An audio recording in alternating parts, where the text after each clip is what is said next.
used to give occasional public talks about inequality before the crisis. There'd always be, and I say, we've reached levels of inequality not seen since 1929, and there will always be some of the audience saying, 1929, and I kind of brush them off. And what do you know? Turns out that it was the precursor to another depression. The channels are not as clear in the causation as I'd like to. It's not, I get too deep into the weeds here, but the simple stories are not that easy to tell. We were not obviously suffering from underconsumption. We were suffering, arguably, from lower income households piling up too much debt because of the problems caused by inequality. Inequality was partly caused, quite significant part of the top end was about financial deregulation, and conversely, the pressures from the empowered elite probably reinforced financial deregulation. So you ask the question, financial deregulation was actually a series of disasters almost from day one, right? Savings and loan crisis started, and even to some extent the third world debt crisis of the 80s all represented early disasters of deregulation.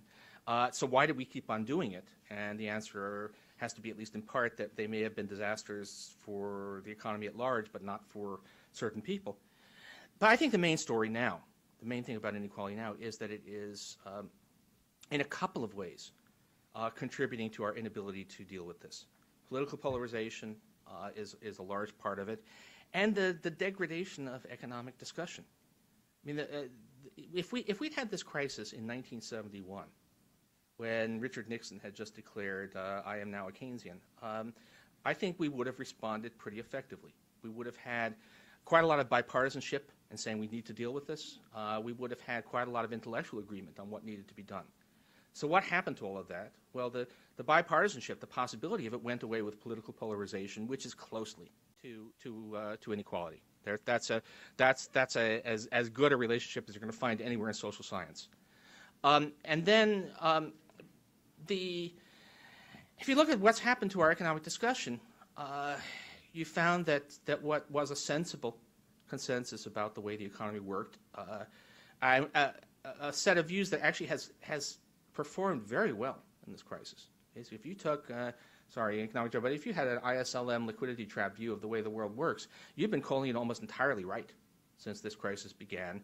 And yet that was rejected, and there's stuff that goes on inside the economics profession, but even more broadly, you have a whole lot of crank and charlatan doctrines, to quote Greg Mankiw from his younger days, which have now become the more or less the official line of half the political spectrum.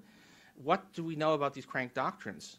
They were always the doctrines that certain billionaires liked. And what you've basically had is that